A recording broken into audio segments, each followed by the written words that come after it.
ధాన్యం కొనుగోలుకు సంబంధించి మిర్చి మీద పెద్ద ఎత్తున ఇవాళ రైతులు ఆందోళన చేస్తున్నారు. నిన్నగాక మొన్న కేంద్ర ప్రభుత్వం 5,000 రూపాయలు అనౌన్స్ చేసింది.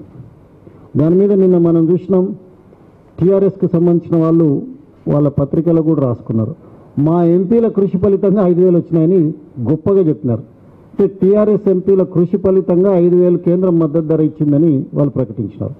మరోవైపు విధ్వంసక ప్రతిపక్ష నాయకుడు జగన్మోహన్ రెడ్డి ఆంధ్రప్రదేశ్లో సాక్షులు రాస్తున్నాడు, జగన్ దీక్ష వల్ల కేంద్రం దిగి వచ్చిందని రాస్తున్నాడు. ఆయన దీక్ష వల్ల కేంద్రం దిగి వస్తుంది, వీళ్ళ కృషి వల్ల 5,000 వస్తాయి. కానీ నిన్న సాయంత్రానికి హరీష్ రావు గారేమో రైతులకు శటకోపం పెట్టింది కేంద్ర ప్రభుత్వం, రైతులను నిలువునా ముంచేసింది, కేంద్ర ప్రభుత్వ వైఖరిని నేను తీవ్రంగా ఖండిస్తున్నాను, దుయ్యబడుతున్నట్టుగా ఉపన్యాసం చెప్పినాడు. ఇది మిలీనియం జోక్ అనే పదం కూడా ఆయన చెప్పినాడు. 5,000 రూపాయలు క్వింటాల్కి ఇవ్వడం ఆయన మిలీనియం జోక్ అన్నాడు. అసలు అంతకంటే అసలు మిలీనియం జోక్స్ ఇంకొకరికి అవకాశం ఇచ్చిందా TRS party? Millennium joke TRS party day 1 నుంచే స్టార్ట్ చేసింది. దళితులను ముఖ్యమంత్రి చేస్తా అన్నప్పటికెళ్ళి స్టార్ట్ అయింది, తల నరికేసుకుంటాం అన్నప్పటికెళ్ళి స్టార్ట్ అయింది. 5,000 రూపాయలు కేంద్ర ప్రభుత్వం ఇస్తూ 1,250 రూపాయలు క్వింటల్కు హ్యాండ్లింగ్ ఛార్జెస్ కూడా ఇచ్చింది. పక్కన ఆంధ్రప్రదేశ్ ప్రభుత్వం, అక్కడ ముఖ్యమంత్రి మా పార్టీ అధినేత 1,500 రూపాయలు క్వింటల్కు ఇన్సెంటివ్ ఇచ్చినాడు. వెరసి అక్కడ 7,750 రూపాయలు అవుతుంది. ఆయన అక్కడికి ఇంకా సరిపోదు, 9,000 చేయండి అని కేంద్రాన్ని అడుగుతున్నాడు. అంటే తను ఇస్తూ కేంద్రాన్ని డిమాండ్ చేస్తున్నాడు. ఇక్కడ ఏమి ఇవ్వకుండా ఉత్త ఉపన్యాసాలతో ముఖదంపుడు ఉపన్యాసాలతో కడుపు నింపుతాం, కేంద్రం ఏమో మిలీనియం జోక్ అని చెప్పి హరీష్ రావు గారు అంటున్నారు. నేను అడుగుతున్న ఈ సందర్భంగా రాష్ట్ర ప్రభుత్వాన్ని, మీ వైపు సాయం మీరు ఏం చేసింది చెప్పండి. ఇవాళ జెండా యాక్షన్ అని అక్కడ పెడతారు, మొదట ఒక గంటలో 10-15 బస్తాల కాడికి పోయి 6,000 7,000 ధర చెప్తారు. ఆ మొదటి 15-20 బస్తాలు కొనగానే 3,000కు పడిపోతుంది. ఖమ్మంలో జరిగింది ఏంటి అదే కదా, వరంగల్లో జరుగుతున్నది ఏంది అదే కదా. ఇంతింతప్పుడు ఉపన్యాసాలు చెప్తున్నారు వాళ్ళు, మిద్దెలో తెగిరి అరుస్తున్నారు. అరే మీరు 10 రూపాయలు మీరు వెచ్చించిండ్రా అని చెప్పి సందర్భంగా మేము రాష్ట్ర ప్రభుత్వాన్ని డిమాండ్ చేస్తున్నాం. కేంద్రం 5,000 ఇచ్చింది, సరిపోదు, మేము కూడా ఎవరం సరిపోయింది అంటలేము. అదే సమయంలో వాట్ ఈజ్ యువర్ రోల్? ఒక్క పైసా తీయరండి రాష్ట్ర ప్రభుత్వం. ఇవాళ రైతుల నుంచి పెద్ద ఎత్తున ప్రభుత్వానికి ఆదాయం వస్తుంది. సంపన్న రాష్ట్రం, మిగులు రాష్ట్రం. వచ్చిన డబ్బులను మీరు పప్పు బెల్లాలు పౌడర్ స్మాలకు అయిపోగొడుతున్నారు.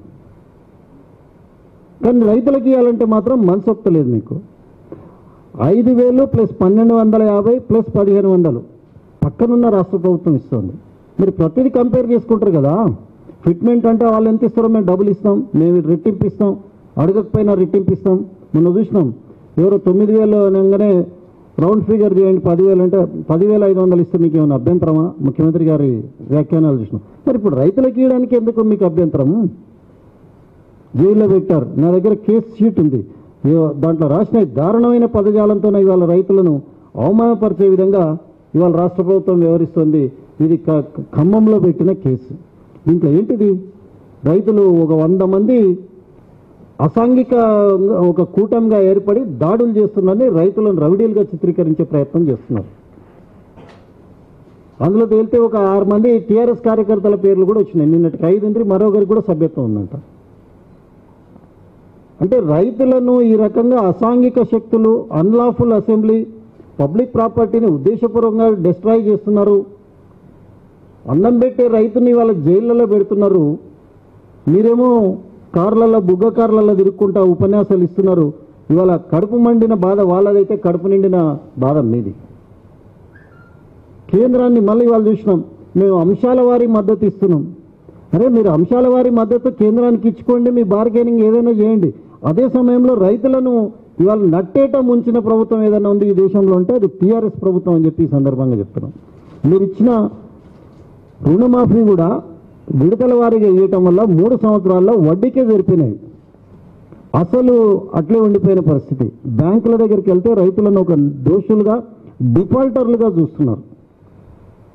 సో దీని నుంచి గట్టెక్కాలంటే రైతాంగాన్ని జాగృతం చేయాలి, చైతన్యం చేయాలని మేము ప్రజాపోరాన్ని పెట్టుకున్నాం. 25,000 కోట్లు కార్పస్ ఫండ్ రూపకంగా మేము పెట్టబోతున్నాం. అది మేము అనౌన్స్ చేసినాం తెలుగుదేశం పార్టీ. ఇవాళ టీఆర్ఎస్ని మేము డిమాండ్ చేస్తున్నాం, రైతుల పట్ల మీ విధానం ఏంటిది? జైళ్ళలో పెట్టడం, కేసులు పెట్టడం, హింసించడం, వేధించడం. మల్లన్న సాగర్ అప్పుడు చూసినాం, ఏ టెంట్ కింద అయితే దీక్ష చేసిండ్రో అదే టెంట్ కింద అగ్రిమెంట్లు చేయించడం అని పట్టుదలకు పోతుంది మీరు. 2013 చట్టాన్ని సవరిస్తూ మరో చట్టం తెస్తుంది, కేంద్ర ప్రభుత్వం తిప్పి పంపించే దానికి మళ్ళా సవరణల పేరు మీద ప్రతిపక్ష పార్టీలను బయటికి పంపి తీర్మానం ఆమోదిస్తుంది. కనీసం అందులో ఒక పదవన్న ఉందా? పునరావాసం అనే పదవన్న ఉందా? అందులో ఉద్దేశపూర్వకంగా ఏదో ప్రయత్నం చేస్తున్నట్టు ఆ చట్టం నిలబడతలేదు అని జనానికి చూపించేసి పబ్బం గడుపుకునే ప్రయత్నాన్ని టీఆర్ఎస్ పార్టీ చేస్తున్న దాన్ని మేము నిరసిస్తున్నాం. ఇవన్నీ మేము మా వార్షిక సమావేశం మహానాడులో మేము డిస్కస్ చేస్తాం. నియోజకవర్గ స్థాయి నుంచి, జిల్లా స్థాయి నుంచి, మరి రాష్ట్ర స్థాయి, అక్కడ నుండి సెంట్రల్ పార్టీ కూడా ఈ అంశాలన్నీ తీసుకొని పోతాం. వీటన్నిటి మీద నోట్ తయారు చేసేదానికి కూడా సీనియర్ లీడర్స్ని రిక్వెస్ట్ చేసినాం. రేపు మళ్ళీ దీనికి ఒక తుది రూపు ఇచ్చిన తర్వాత 9వ తేదీన ఒకసారి సమావేశం పెట్టుకొని నియోజకవర్గాలకు కూడా డ్రాఫ్ట్ను పంపించి 24వ తేదీ నాడు అడాప్ట్ చేసుకొని విశాఖ మహానాడుకి వెళ్ళడానికి ప్రత్యేకంగా ఏర్పాట్లు చేసుకుంటున్నాం. మరి మాకు తెలుగుదేశం పార్టీకి అత్యంత ప్రతిష్టాత్మకంగా భావించే మహానాడును విజయవంతం చేసే దాంట్లో ఎంటైర్ తెలంగాణ రాష్ట్ర నాయకత్వం అంతా కూడా ఇన్వాల్వ్ అయ్యింది. నిరంతరం సెంట్రల్ పార్టీతో టచ్లో ఉండి ఈ కార్యక్రమాన్ని విజయవంతం చేస్తాం.